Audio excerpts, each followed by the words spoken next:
Hello. Good morning for me. It is very early.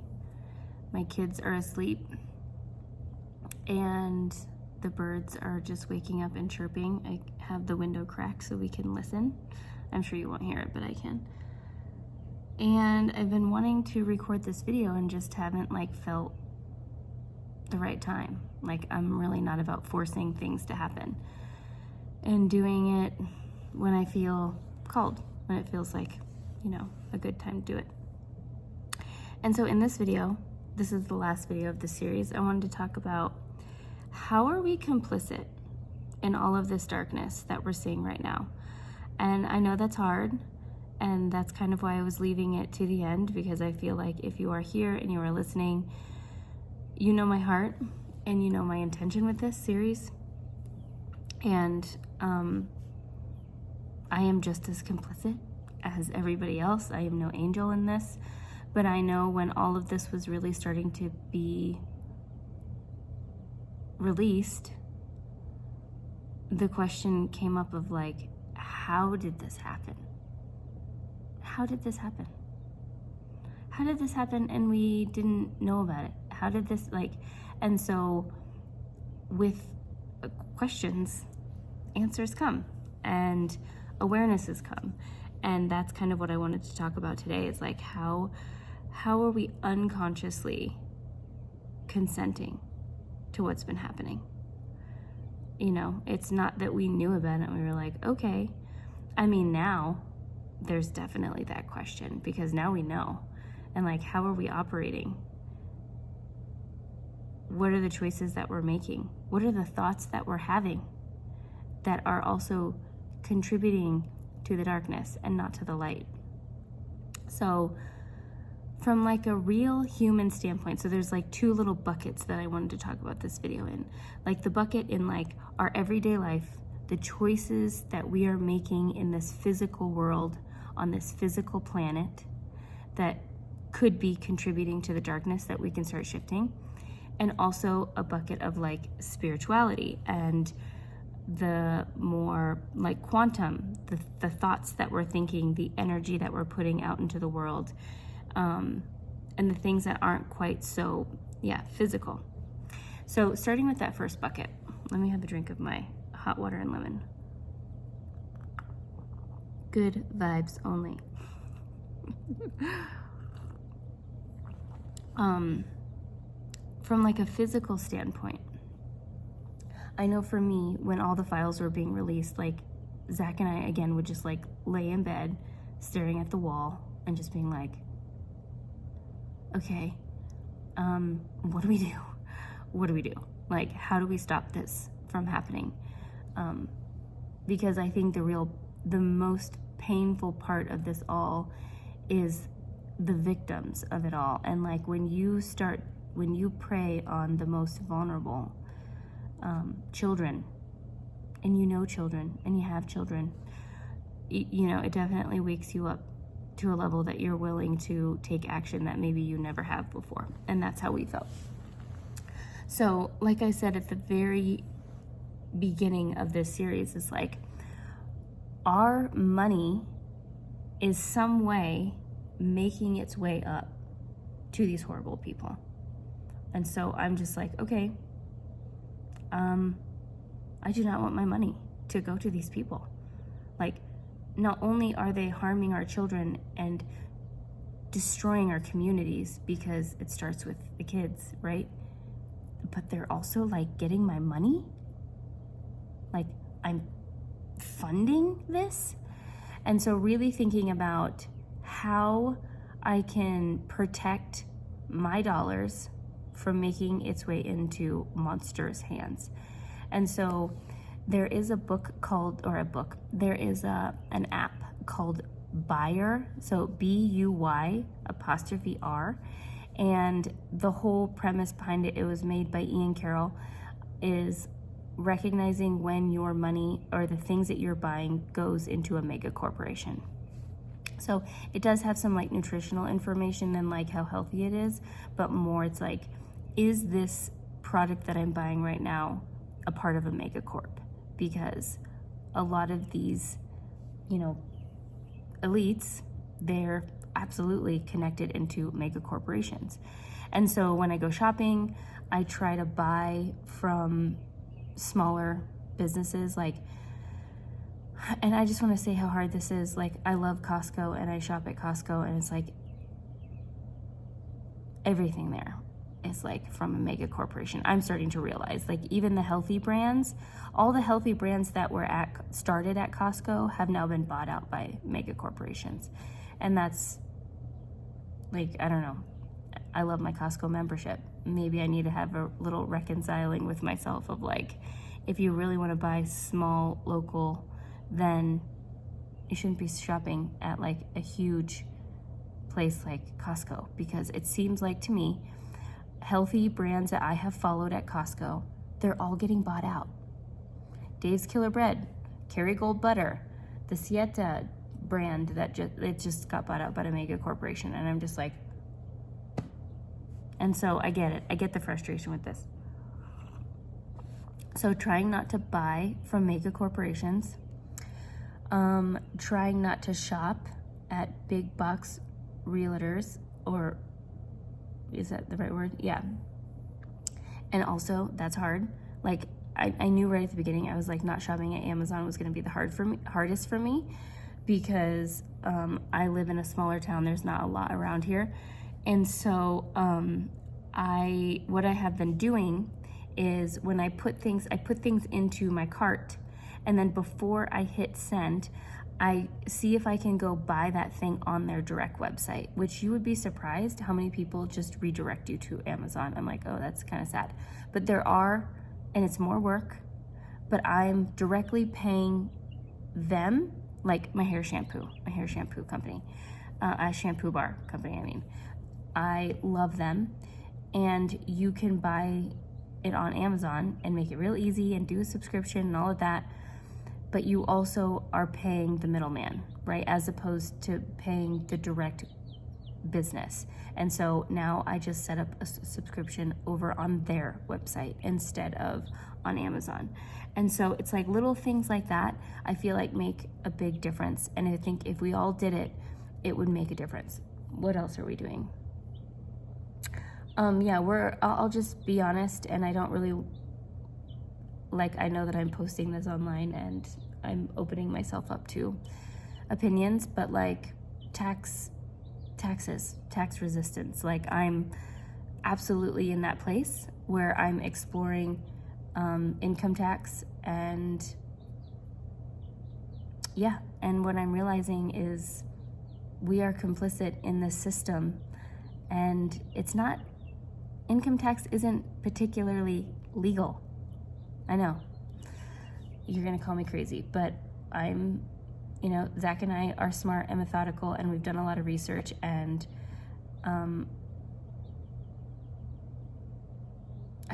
when you start hurting children to the level that they have, like, I'm willing to take some risks. I understand there is a lot of risks in this, and I want to unsubscribe from the game. And I understand that, like, if I'm unsubscribing from something like income tax, I'm also unsubscribing from things like home loans. And, we've talked about it, and I'm just like, I don't know. I want to trust in something higher. I want to trust in something better. Like, we are all contributing to these unconscious ways of living, and there are systems in place keeping us stuck and keeping us attached to it. And it's extreme, but we're definitely in a place of like really exploring that, because the amount of taxes that we pay is insane. I couldn't even believe how much we paid last year in taxes. Like, it kind of made me sick. And don't get me wrong, I have been to third world countries. I have spent a lot of time in third world countries. I understand the benefits of taxes. I have literally seen kids take their trash at a school and just throw it out the window because there was no trash services. So I understand. I get it. And even if you opt out of income tax, you're still paying taxes. They're still finding a way. So it's not like you're not contributing to the good parts of taxes in our society. So anyway, I'm gonna get off my soapbox with that. I just want you to know that like we're smart and thoroughly thinking things through, and when you start hurting and harming children at the level that the elites have, I think we should all be questioning these things. I think that if we really want to hurt the pocketbooks of these people, because that's where they thrive with money and power, we should all be evaluating this. And if you would like some links of some places where I've done some research, I am happy to provide those if you are interested yourself. So that is what I have to say, like in the physical world, and like physically how we can stop paying these horrible monsters, how we can stop having our money making their way to them, and starting to unsubscribing from this system that we were indoctrinated in. Because the more you learn, the more you realize like we are literally in a matrix. Like it doesn't have to operate this way. It can be for the people, not the triangle with the people, you know, the elites at the top and everybody else at the bottom. Like from what I believe from a spiritual perspective, the triangle is flipping, and it's going to take time, but I trust in that. We're going to come back to community. We're going to come back to things like bartering and trading. And, you know, I have thought about like, what can I barter and trade? And like, how, if something like that is happening, like how can I contribute to the community? I've really been thinking about that. And I think it'd be important for you to think about that yourself, of like how you can contribute to a community if we're going to go back to not being ruled by a set of people at the top. We have to be in community with each other, helping each other, right? So that's in that bucket. And then the other bucket, which was really interesting, there was a woman who I was following who said something that really hit me. And I've heard this a lot, and if you've been in spiritual places, you've probably heard this too, is that this is a spiritual war. That's what's happening. Like, we are going through a spiritual war. And I'm like, okay, I can see that. And so one way that a woman phrased it is she said, the way that we are going to win this is not in the human flesh. So again, that bucket that I was just talking about. And so if all of that like kind of scares you and you're like, good for you, Nicole, you're really going for it, but I'm not ready, that's fair. Like, this is the bucket for you to really focus on. She said, the way that we are going, spiritual warfare, that's what they say, we're in spiritual warfare. The way that we are going to win this war is through our own relationship with something higher. And as I've been saying in all of these videos, how are we connecting with that light, with that divine energy, whatever you want to call it? How are we connecting with it on a regular basis? So the way that I envision this, and I think this is a really beautiful vision, is if every time you feel disappointment or sadness by something happening in the world, by pain happening in the world, is you connect with that source. You connect with God, Goddess, Spirit, Source. Help me see the light in this. Help me see the growth in this. Help me trust that even though I'm feeling this pain and the world is feeling this pain, that it's going to be okay. Every time you connect to something beautiful, every time you look outside and you see a bird and you think how beautiful that is, and you let that light hit your heart, think of like a little spark on the planet. Like, I see a vision of the planet and a little spark of light, a little spark of light, a little spark of light. We're connecting to the light. We're connecting to the love. We're connecting to that higher infinite source of love over and over and over and over again. And think of it as like those little sparks of light, those little sparks of light, those little sparks of light, seeing the planet being lit up here and lit up there and lit up there and lit. And the more that we do our work of connecting with the light, the lighter the world becomes. And it has to do with us and our energetic frequency and how we're feeling on a day-to-day basis. And like I said in 2 other videos now, your thoughts hold a frequency. Your thoughts affect the world. That is one of the biggest things that I learned with NDEs. And if you are at all like skeptical of near-death experiences, there's a Netflix series called, there's a Netflix series on NDEs. I'm pretty sure if you just search near-death experiences on Netflix, this documentary, it's like a docu-series on near-death experience. And it's good because it kind of gives you all the different, it gives you a lot of like skeptics. So I'm full into this, and so I don't necessarily need that. I like going to YouTube and just listening to near-death experiences, like, feeds my soul. Really, I just feel so much happier after I listen to them. If I'm feeling down, I'll listen to them. And so if we think about that, our thoughts, we are responsible for our thoughts, and our negative thoughts are contributing to the pain of the planet. What can we do and how can we take responsibility? And it's not that we're not going to have bad thoughts. We're going to have bad thoughts. Like, it's human nature. It really is. It's the ego. It's what happens. And so again, doing the cancel, clear, forgive, and like keep reframing in your mind how to like let that go and forgive yourself for having a bad thought, because it's just normal. You have bad thoughts. And but doing that work, that is a spark of light. Doing that work, that is a spark of light. Taking responsibility, letting it go, forgiving yourself for that bad thought, and like replacing it with something beautiful. Even if it is just like sitting outside and watching a sunset and saying, thank you, Mother Nature, for this beauty. Thank you, God, for this new day. Like, whatever it is, that is a spark of light. And the more that we can plug into the sparks of light all throughout the day, all throughout the day, all throughout the day, all throughout the day, and we all do that, think of how bright this world would be. And so you have to recognize for yourself what pulls you into the darkness.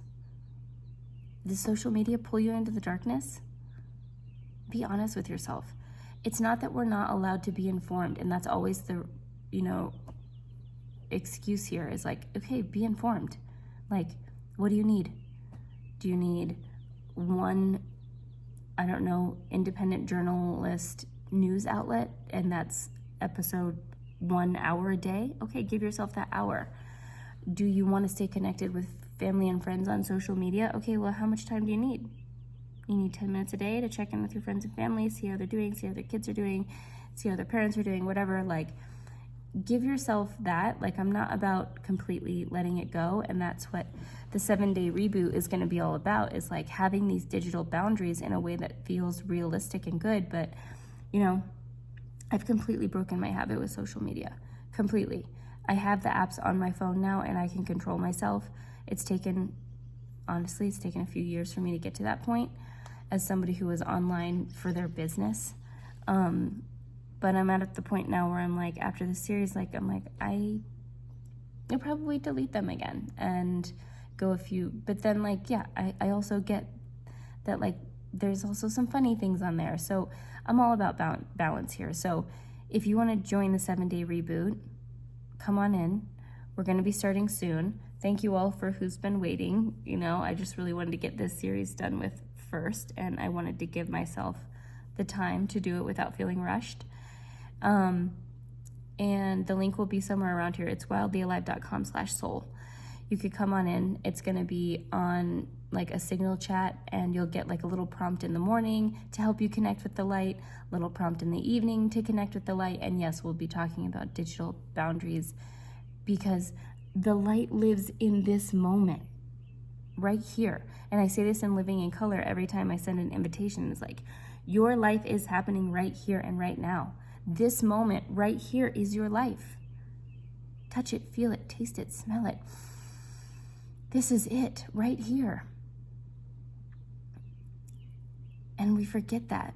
And unfortunately, the online space really disconnects us with reality, like the actual beauty that's happening right here. And it's so easy to get trapped in the pain in the world. And there is a lot of pain, don't get me wrong. And like, I had a good cry yesterday, because I was just like, why are we, like, this war is it's horrible. And it's also just a distraction from all the files that were released, and so unnecessary, and it's intense. And like I said in the last video, oh, this is the last thing I want to leave with. I don't think I said this in the last video. This was the thought that I had last night. So I was really feeling sad about this war, and like feeling a little like survivor guilt, a little bit of like, how am I so lucky that I get to live in a country that isn't bombed? I mean, never say never at this point. But, and like I'm having dinner with Bailey, and I'm just like, how am I so lucky that I get to have this kid and I don't have to see my kid in pain, you know? And feeling just guilty and sad, and like real feelings. Like these are all real feelings. And then I remembered something that I learned from this astro projector who I love, and she's so great. And she said, what's happening right now on the planet needs to happen. So we all energetically can collectively say, no, I do not consent. I do not consent. And something about this war, like this is going to be one of the last wars, because we have all been unconsciously consenting to all of this pain. And this feeling in our body, this frequency of our body of like, no, I do not consent with you harming children. I do not consent. I do not consent. I do not consent to you bombing innocent civilians. Like, I do not consent. Like saying that to yourself, saying that in your heart with strong conviction is exactly what we need to raise the energy and the vibration of this planet. And so from a spiritual perspective, I know that our humanness wants to feel like the only way to create change in the world is by physical action. And yes, I get that. And yes, there is some truth in that. But I actually think there's a lot more power in this bucket of connecting with the light, of when you see something or you hear something or you read something that is like a hardcore no, like saying in your heart with so much conviction, I do not consent. And trusting that that frequency is going to help change things in the planet.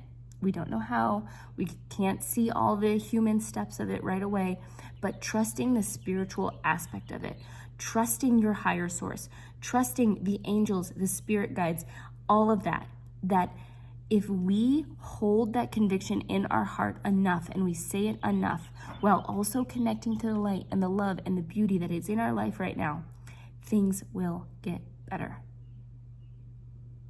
Things will get better. This is not in vain. Like trusting in the future for our children, for our grandchildren, for our nieces, for our nephews, for our neighbors, that this planet is not going to hell in a handbasket. Please do not subscribe to that. I do not consent to that. Saying to your mind, I do not consent to that. There's got to be something good coming out of this. You know that it's human nature that we rise and create positive change in our life when we are knocked to our knees.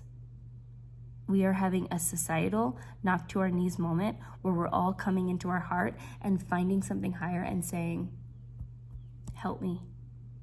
Help me see that there's something good here. I surrender. I let go. Lead me.